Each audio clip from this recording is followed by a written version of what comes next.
দর্শক, মার্কিন president Donald Trump এবং যুদ্ধমন্ত্রী পিট হেগসেথের ভেতরে প্রচন্ড রকমের উত্তপ্ত বাক্য বিনিময় হয়েছে। কি নিয়ে? বিষয়টা আর কিছু নয়, ইরানের বিরুদ্ধে যুদ্ধ করতে গিয়ে আমেরিকা যে প্রচুর পরিমাণে অস্ত্র খরচ করে ফেলেছে এবং এখন নিরাপত্তা ঝুঁকিতে পড়েছে, এই বিষয়টি নিয়ে পিট হেগসেথের সাথে ট্রাম্পের উত্তপ্ত বাক্য বিনিময়। কোথায়? ওই যে সেদিন বলেছিলাম ক্যাম্প ডেভিডে বৈঠক, সেই বৈঠকে। এরপর সেই ইরান মধ্যপ্রাচ্যের দেশগুলোকে আবার সতর্কবার্তা দিয়েছে, আমেরিকা যদি কোনো রকমের ইরানের উপরে হামলা চালায় তাহলে মধ্যপ্রাচ্যের যত গুরুত্বপূর্ণ জ্বালানি স্থাপনা আছে তার সমস্ত সবগুলো ধ্বংস করে দেওয়া হবে। ইরানের হুঁশিয়ারি এটা। একই সাথে ওমানের সাথে ইরানের যে হরমুজ প্রণালীর ব্যবস্থাপনা নিয়ে সমঝোতা হতে যাচ্ছে বা চূড়ান্ত হয়েছে, বলা হচ্ছে যৌথ ঘোষণা খুব শিগগিরই আসবে। তাতে পরিষ্কার সিদ্ধান্ত নেওয়া হয়েছে প্রতিটি জাহাজকে 5 থেকে 7% টোল দিতে হবে।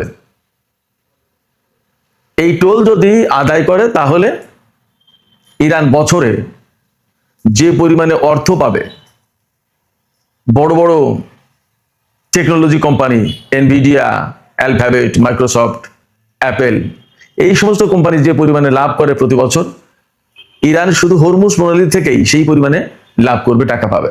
এদিকে লোহিত সাগরে আরেকটি সৌদি জাহাজে হামলা চালিয়েছে ইয়েমেন। এরপরেও অর্থাৎ লোহিত সাগরে একের পর এক হুতিরা হামলা চালানোর পরও তেলের দাম কমেছে। কেন কমছে তেলের দাম? সুপ্রিয় দর্শক, এই কয়েকটি বিষয় নিয়ে এখনকার আলোচনা।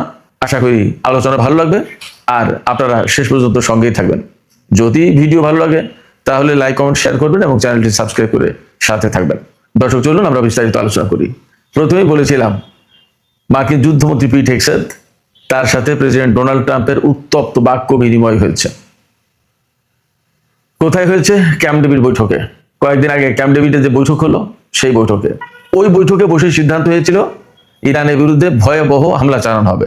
কিন্তু সেই বৈঠকে মার্কিন ভাইস প্রেসিডেন্ট জেডি ভ্যান্স এবং মার্কিন সামরিক বাহিনীর প্রধান জেনারেল ড্যান কেন তারা বিরোধিতা করেছিলেন এবং তারা দুজন উদ্বেগ প্রকাশ করেছিলেন কি পরিস্থিতি দাঁড়াবে এই হামলা হলে।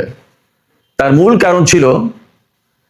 কারণ ছিল আমেরিকার হাতে প্রচুর পরিমাণে অস্ত্র কমে গেছে। আর কেউ না জানুক, মার্কিন সামরিক বাহিনীর প্রধান জেনারেল ড্যান কেন তিনি তো জানেন। এবং আমি কিন্তু গতকালকের ভিডিওতেও বলেছি যে আমেরিকার বহু সংখ্যক জেনারেলকে ফায়ার করা হয়েছে, অর্থাৎ বরখাস্ত করা হয়েছে, অনেকে পদত্যাগ করেছে। মানে আমেরিকার মতো একটা দেশ, আমেরিকার মতো একটা সামরিক বাহিনী, তারা ইরানের সাথে যুদ্ধ করতে একেবারে মানে অগোছাল, প্রচন্ড রকমের বিশৃঙ্খল অবস্থায় পড়ে গেছে। এই সমস্ত খোঁজ খবর আর কেউ না জানুক, জেনারেল ড্যান কেন তিনি কিন্তু জানেন। তার এই জানার কারণে তিনি বড় যুদ্ধের বিরোধিতা করেছেন। কিন্তু পিট হেগসেথ তার মান মর্যাদা বাঁচানোর জন্য এবং প্রেসিডেন্ট ডোনাল্ড ট্রাম্পের কাছে তার অবস্থান ঠিক রাখার জন্য যুদ্ধের পক্ষে তিনি সাফাই গেয়ে যাচ্ছেন। কিন্তু যখন ডোনাল্ড ট্রাম্পের কাছে একদম সুনির্দিষ্ট রিপোর্ট পেশ করা হয়েছে যে অস্ত্র কমে গেছে, থার্ড ইন্টারসেপ্টর যেটা, সেটা 80% শেষ, পেট্রিয়ট ইন্টারসেপ্টর অর্ধেকের বেশি শেষ। আর আগেই তো বলেছি যে আমেরিকার দূরপাল্লার যে দুটো ক্ষেপণাস্ত্র, একটা হচ্ছে আর্মি ট্যাকটিক্যাল মিসাইল আর একটা হচ্ছে প্রিসিশন স্ট্রাইক মিসাইল। এই দুই মিসাইল আমেরিকার এখন যুদ্ধের প্রধান হাতিয়ার। এই দুটো অস্ত্র প্রায় শেষ, সামান্যই আছে, সহজ কথা। এই অবস্থায় আমেরিকা যদি ইরানের বিরুদ্ধে আবার যুদ্ধ শুরু করে তখন ইরান তো পাল্টা জবাব দেবে। আমেরিকা কি করবে তখন? এবং ইরান বলে রেখেছিল যে আমেরিকা যদি ইরানের অবকাঠামোতে জ্বালানি বা রেল সেতু বা রেল স্টেশন, বিমানবন্দর, এই সমস্ত জায়গায় হামলা চালায় তাহলে মধ্যপ্রাচ্যের একদম গুরুত্বপূর্ণ যত জ্বালানি স্থাপনা আছে এবং বিমানবন্দর গুরুত্বপূর্ণ সমস্ত সবকিছু ধ্বংস করে দেবে ইরান। এইভাবেই তাদের প্রস্তুতি ছিল এবং তারা কিন্তু ঘোষণা করেছিল, তালিকা প্রকাশ করেছিল। ওইগুলো কি দিয়ে ঠেকাত আমেরিকা, যার কারণে আমেরিকা এই যুদ্ধ করেনি। কিন্তু আমেরিকা বলে কথা তো বিশ্বের যে 1 নম্বর শক্তি বলে নিজেকে এখনো দাবি করছে, সেই আমেরিকা ক্ষেপণাস্ত্রের অভাবে অথবা ইন্টারসেপ্টর, ইরানের ক্ষেপণাস্ত্র শুট ডাউন করার মতো ক্ষেপণাস্ত্র তার হাতে নেই। এই কথা তো ডোনাল্ড ট্রাম্প মানতে চান না, মানতে পারেন না। তিনি সবসময় বলেন কি, পৃথিবীর সর্বশ্রেষ্ঠ সবচেয়ে বিশাল বড় বাহিনী আমেরিকা এবং তাদের হাতে সবচেয়ে বেশি অস্ত্র, এত বেশি অস্ত্র পৃথিবীর আর কারোর হাতে নেই। তাই যদি হয় তাহলে ব্যাপারটা কি দাঁড়াচ্ছে? তাহলে ব্যাপারটা দাঁড়াচ্ছে তার হাতে এখন ইরানের বিরুদ্ধে যুদ্ধ করার মতো ক্ষেপণাস্ত্র এবং প্রয়োজনীয় সব ধরনের অস্ত্র থাকতে হবে এবং যথেষ্ট পরিমাণে। ওই যে আমাদের বাংলাদেশের টাকায় লেখা থাকে না, চাহিদা মাত্র দিতে বাধ্য থাকিবে, একটা কথা লাগে না, ওই রকম আর কি। আমেরিকা মনে করে যে সে অর্ডার করবে, তার অস্ত্র তার সামরিক বাহিনী রেডি থাকবে এবং শুরু করে দেবে। এখন ইরানের বিরুদ্ধে বিশাল বড় যুদ্ধ করবে, কিন্তু ইরানের পাল্টা প্রতিক্রিয়া কি করে থামাবে সেই যন্ত্রপাতি নেই, তাহলে হবে কি করে? এই জায়গায় ডোনাল্ড ট্রাম্প গেছে খেপে পিট হেগসেতের উপরে। পিট হেগসেত যুদ্ধমন্ত্রীর উপরে খেপে গেছেন এবং তিনি তো ফুল মিনিস্টার, পিট হেগসেত উপমন্ত্রী যিনি, তার কাঁধে দায় চাপাইছে। ডোনাল্ড ট্রাম্প একদম তো পাগল না, এই সমস্ত বিষয়গুলো তো বলছেন। যুদ্ধমন্ত্রীর দায়িত্ব যে কত দূর ক্ষেপণাস্ত্র আছে, কত দূর নেই, কি হবে ইত্যাদি ইত্যাদি। তো এই যুদ্ধমন্ত্রী যদি নিজের দায়িত্ব এড়িয়ে আর একজন প্রতিমন্ত্রীকে বা উপমন্ত্রীকে দায়ী করার চেষ্টা করেন বা বলে যে উনি জানেন আমি জানি না, তাহলে যুদ্ধমন্ত্রী থাকার কি প্রয়োজন, তাই না? এই জায়গায় ডোনাল্ড ট্রাম্প প্রচন্ডভাবে খেপে গেছেন। এবং আরো কয়েকদিন আগে একটা খবর বের হয়েছিল, আমিও ভিডিওতে বলেছিলাম, আরো 15-20 দিন বা 1 মাস আগে, যে ইরানের বিরুদ্ধে আসলে আর বড় যুদ্ধ করতে চান না ডোনাল্ড ট্রাম্প, জেডি ভ্যান্স এবং সেনাপ্রধান ড্যান কেইন। আর যুদ্ধের পক্ষে ছাপাই গাইছেন পিট হেগসেত, তারপরে মার্কো রুবিও, এরা। এটা নিয়ে মার্কিন প্রশাসন কিন্তু ভেদাভেদ অর্থাৎ বিভাজন সৃষ্টি হয়েছে, পার্থক্য হয়ে গেছে, আলাদা হয়ে গেছে, ফাটল হয়েছে। তো সেই আলাপ আলোচনার 15-20 দিন বা 1 মাস পরে এসে এখন যখন এই আলোচনা উঠছে যে ইরানের বিরুদ্ধে হামলা চালালে ইরান যে পাল্টা প্রতিক্রিয়া দেখাবে, ইরান যে ক্ষেপণাস্ত্র এবং ড্রোন মারবে ঝাঁকে ঝাঁকে, সেগুলো ঠেকানোর মতো কোনো ইন্টারসেপ্টার তাদের হাতে নেই পর্যাপ্ত। এবং তাদের হাতে যা আছে এগুলো যদি খরচ করে ফেলা হয়, তার কিছুদিন পর ইরান যখন একাধারে মারতে থাকবে, সেইগুলোই তারা ঠেকাতে পারবে না। আর চীন, রাশিয়া, উত্তর কোরিয়া তো পরে থাকলো, চীন, রাশিয়া, উত্তর কোরিয়া কিন্তু ভেতরে ভেতরে অন্য লাইনে আছে। গতকালকেও বলেছি, আমি আবারও বলি, গতকালকেই কিন্তু চীনা বিমান বাহিনী তারা পরমাণু অস্ত্রের পরীক্ষা চালিয়েছে, বিমান থেকে কিভাবে ছোড়া যাবে সেটা। ওপাশে জাপানকে প্রচন্ড রকমের হুমকি দিয়েছে উত্তর কোরিয়া। দুটো বিষয় কিন্তু খুবই ইঙ্গিতপূর্ণ। সেই জায়গায় ইরানের সাথে যুদ্ধ করতে গিয়ে যদি আমেরিকার সমস্ত অস্ত্র খরচ করে ফেলে, তাহলে চীন, রাশিয়া, উত্তর কোরিয়া এদের বিরুদ্ধে যদি কোনো রকম যুদ্ধ শুরু হয়ে যায়, তাহলে কি করবে? আমেরিকা তো একেবারে রণে ভঙ্গ দেবে। এই জায়গা থেকে ডোনাল্ড ট্রাম্পের মেজাজ খারাপ হয়েছে এবং তিনি পিট হেগসেতের সাথে খুব আগারাগি করেছেন। আমার কাছে কেন যেন মনে হচ্ছে এই যুদ্ধ পরিস্থিতির কারণে পিট হেগসেতকে তার পজিশন থেকে সরিয়ে দিচ্ছে না। এই যে পরিস্থিতি তৈরি হয়েছে, এতে ডোনাল্ড ট্রাম্প যে লোক, তাতে এতদিন তার যুদ্ধমন্ত্রীকে সরিয়ে দেওয়ার কথা, বরখাস্ত করে দেওয়ার কথা, কিন্তু এখনো দেননি। আমার কাছে মনে হচ্ছে যুদ্ধ পরিস্থিতিটা একটা জায়গায় যাওয়ার পরে, অর্থাৎ একটা সমাধানে যাওয়ার পরে এই কাজ করবে। তবে সমাধানটা কি সহজ? ইরানের পক্ষ থেকে একদম পরিষ্কার করে বলা হচ্ছে সমাধান মোটেই সহজ না। সহজ না কেন? আমেরিকা, পাকিস্তান, কাতারের মধ্যস্থতায়, তুরস্কের মধ্যস্থতায় যে ইসলামাবাদ সমঝোতা স্মারক সই করলো, সেই সমঝোতা স্মারক তারা ভেঙেছে, তারা লঙ্ঘন করেছে, যুদ্ধবিরতি লঙ্ঘন করেছে। ইরানের উপরে যে নিষেধাজ্ঞা ছিল সেই নিষেধাজ্ঞা কিছু শিথিল করেছিল, সেইগুলো পুনর্বহাল করেছে। ইরানের বিদেশে যে সমস্ত আটকে থাকা সম্পদ, টাকা পয়সা, সেগুলো ফেরত দেওয়ার কথা, সেগুলো এখন দেয়নি। অর্থাৎ যে সমঝোতা ছিল তার কিছুই বাস্তবায়ন হয়। আবার এখন আমেরিকা যদি হরমুজ নিয়ে সমাধান চায়, যদি বলে যে আমরা একটা সমাধান করে আসো, ইরানকে যদি বলে, তো ইরান তো সর্বপ্রথম বলবে যে তুমি তো চুক্তি মানো না, তুমি তো সমঝোতা মানো না, তুমি তো প্রতিশ্রুতি মানো না, তুমি যেটা বলো সেটা করো না। দ্বিতীয়ত বলবে তুমি যে ইসলামাবাদ সমঝোতা স্মারকে সই করেছিলে, সেইগুলো আগে বাস্তবায়ন করে তারপরে তুমি আমার সাথে আলোচনা করার কথা বলো। তখন কি করবে? অতএব সমস্যার সমাধান কিন্তু খুব সহজ না। এবং আমি আপনাদেরকে বলি, আমেরিকা যদি ইরানের সাথে সমাধান করতে চায়, তাহলে আমেরিকাকে অনেক কিছু হারাতে হবে। আগের বার যে 14 দফা সমঝোতা হয়েছিল, তার প্রত্যেকটা দফা ইরানের পক্ষে ছিল। এবার হয়তো আরো 2-1টা জড়িয়ে দেবে এবং সেগুলোও মেনে নিতে হবে। সবচেয়ে বড় যে বিষয়টা মানতে হবে সেটা হচ্ছে হরমুজ প্রণালী নিয়ে যে ইরান এবং ওমানের ভিতর ম্যানেজমেন্টের যে চুক্তি হচ্ছে, এই চুক্তি ডোনাল্ড ট্রাম্পকে মানতে হবে। সেই চুক্তিতে কি বলা হচ্ছে?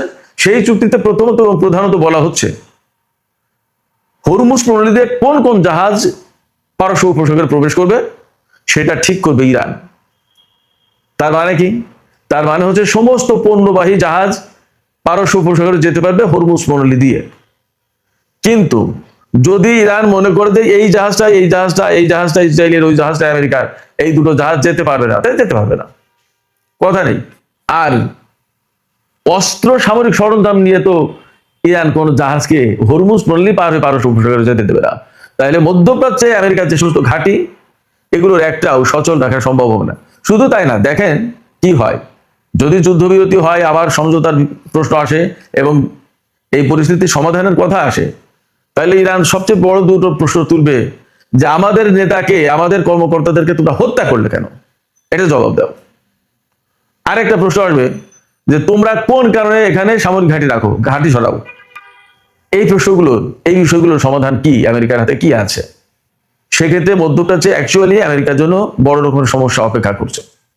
এই সমস্যার সমাধান সে সহজে করতে পারবে না, এবং ফাইনালি তাকে এখান থেকে বেশ, আমার কাছে মনে হয়, অনেকটা অপমানজনকভাবে বের হয়ে যেতে হবে।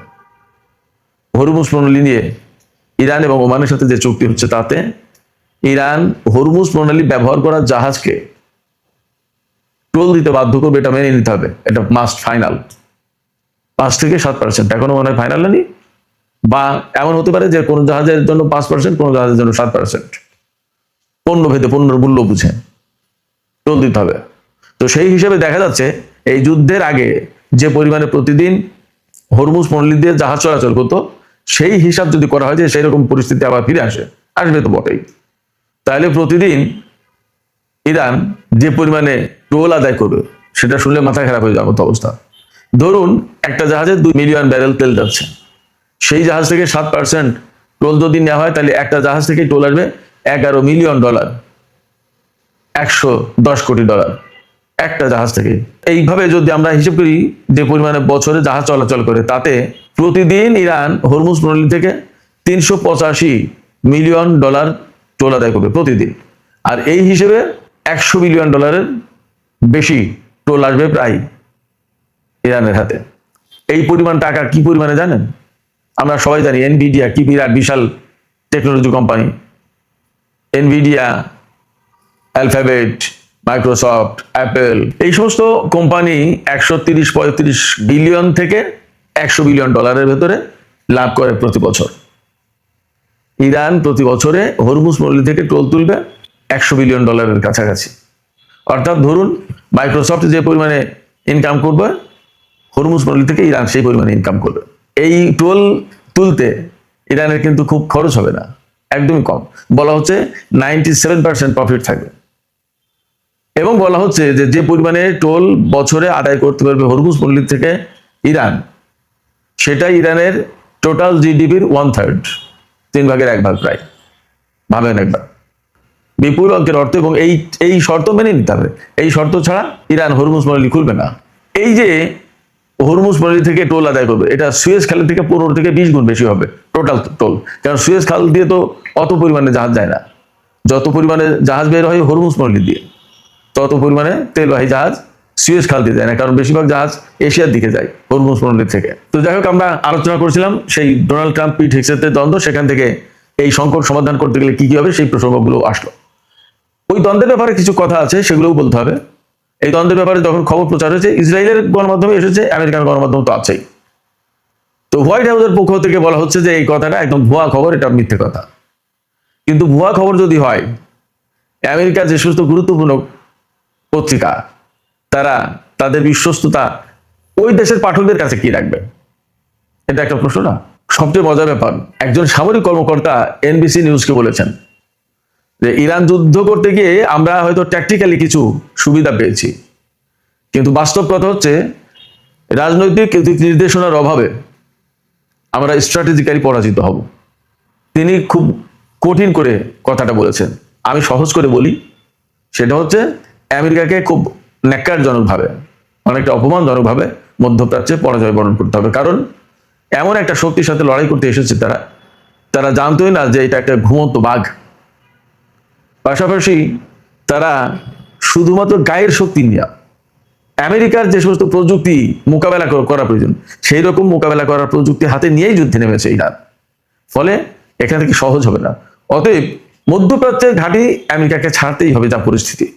এবং ডোনাল্ড ট্রাম্প যতই বলুক যে খুব ভালোভাবে এগোচ্ছে আলোচনা, একটা চুক্তি হয়ে যাবে, চুক্তি না করলে বিরাট বড় রকমের আঘাত করব, এই সমস্ত যত কথাই বলুক, ইরান যেভাবে আগাচ্ছে সেইভাবেই আগাতে হবে, এর বাইরে লাভ হবে না।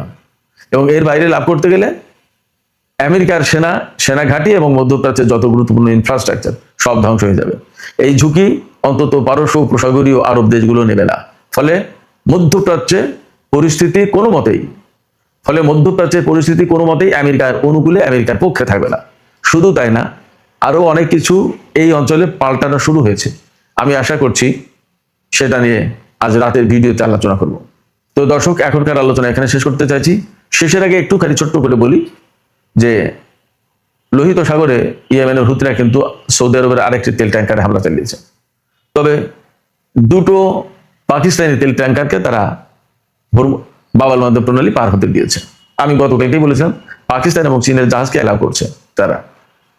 তো এই যে একের পর এক হামলা চালাচ্ছে হুতিরা, তারপরেও আন্তর্জাতিক বাজারে তেলের দাম কমেছে।